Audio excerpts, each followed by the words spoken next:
उत्तराखंड की ग्रीष्मकालीन राजधानी गैरसैंण में फिर सन्नाटा पसरने वाला है, क्योंकि बजट सत्र के लिए पहाड़ चढ़ी सरकार 5 दिन बाद देहरादून लौट रही है। वजह, विधानसभा का बजट सत्र अनिश्चितकाल के लिए स्थगित हो गया है।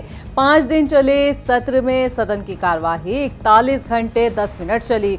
इन 5 दिनों में सदन के अंदर जो तस्वीर सामने आई वो ये बताने के लिए काफी है कि सत्र को लेकर सत्ता पक्ष के विधायकों का इंटरेस्ट खत्म होता जा रहा है।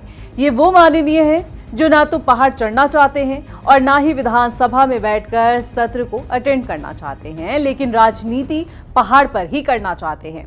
हैरानी की बात तो यह है कि माननीय जानते हैं कि प्रदेश की जनता को विधानसभा सत्र से कई उम्मीदें होती है। उन्हें लगता है कि शायद अब उसके क्षेत्र की समस्या का जिक्र हो जाएगा।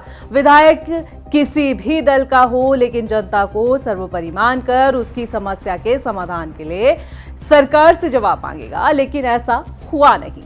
विधानसभा भवन के अंदर खाली पड़ी कुर्सियों ने उल्टा जनता को जवाब दिया कि माननीय सत्र के अलावा किसी और जरूरी काम में व्यस्त हैं।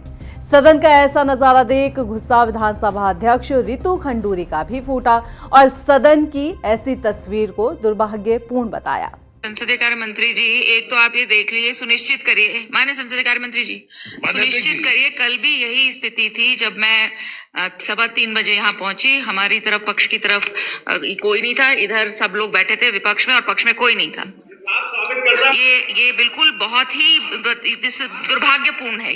मैं खेद प्रकट करता हूँ, खेद प्रकट करता हूँ। नहीं, ये तो बहुत ही दुर्भाग्यपूर्ण है कि विधायक 3 बजे का समय दिया है और अभी यहाँ पे विधायक पहुंचे नहीं। वहीं इस पर संसदीय कार्य मंत्री सुबोध उनियाल से जब सवाल पूछा गया तो मंत्री जी ने सफाई पेश करते हुए कहा कि बीजेपी विधायक संगठन की वर्चुअल मीटिंग में व्यस्त हैं और जो बीजेपी विधायक सदन के अंदर मौजूद थे उनके मुंह से तो जवाब देता बनता नजर नहीं आया। मैंने भी खेद प्रकट किया था। देखिए, कल वो कहीं ना कहीं कोई कंफ्यूजन हुआ और संगठन ने कोई वर्चुअल मीटिंग रख दी थी, जबकि होना ये चाहिए था कि सदन के दौरान वर्चुअल मीटिंग का आयोजन नहीं करना चाहिए था। तो संगठन के प्रति एक सम्मान रखते हुए सदस्य वर्चुअल मीटिंग में रह गए, लेकिन समय रहते हुए सबको समझ लिया गया। भारतीय जनता पार्टी के बहुत अच्छी संख्या में सदस्य हर समय सदन में मौजूद रहते हैं, ठीक है, तो उसमें कोई ऐसा हो नहीं है। और 0 आवर में चूंकि मैक्सिमम 0 आवर एक प्रकार से विपक्ष का ही होता है, एक 300 की नोटिस के अलावा और कोई होता नहीं है, तो इसलिए उनका पार्टिसिपेशन उसमें नहीं के बराबर होता है। तो इस नाते थोड़े से लंच आवर्स के बाद थोड़े देर से आते होंगे कुछ माननीय सदस्य।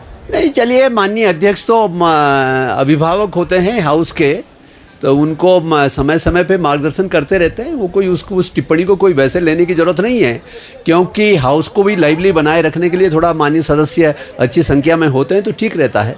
बाकी तो कोई मतदान का तो विषय होता नहीं उसमें। ज़्यादातर तो उपस्थिति जब मतदान के कोई आइटम होते हैं तब रहते हैं। वहाँ पार्लियामेंट में भी देखते हैं, कोई ऐसा कोई रूल नहीं है हार्ड फास्ट कि हर वक्त सदस्य को वहीं बैठा ही रहना है। उधर विपक्ष के विधायक 5 दिन चले सत्र में अपनी कुर्सी पर जमे नजर आए तो उन्होंने गायब बीजेपी विधायकों की चुटकी लेने में भी मौका नहीं गंवाया। कहा कि सदन पर पीठासीन मौजूद है, लेकिन बीजेपी माननीय नदारद है। जबकि टॉपिक विपक्ष से जुड़ा हो या ना हो, सदन में सभी विधायकों की मौजूदगी जरूरी होती है। सदन चलाना सत्ता की ट्रेजरी बेंचेस की सरकार की जिम्मेदारी है और मैं मानता हूं कि उनको हम मुस्तैदी के साथ यहाँ बैठे हैं। हमारे किसी निजी रूप से, अगर विधायक के रूप से मेरे टॉपिक्स नहीं भी हैं तो भी हम लोग वहाँ बैठे हैं। और ये भी नहीं कि भाई लगातार बैठा रहे कोई आदमी, लेकिन एक बड़ी उपस्थिति ट्रेजरी बेंचेस की वहाँ रहनी चाहिए। बड़ी हैरानी होती है, ये वही बीजेपी विधायक हैं जो विपक्ष पर सत्र को नहीं चलने देने का आरोप लगा रहे थे, जबकि सदन की हाजिरी में तो माननीय जी ही गायब थे।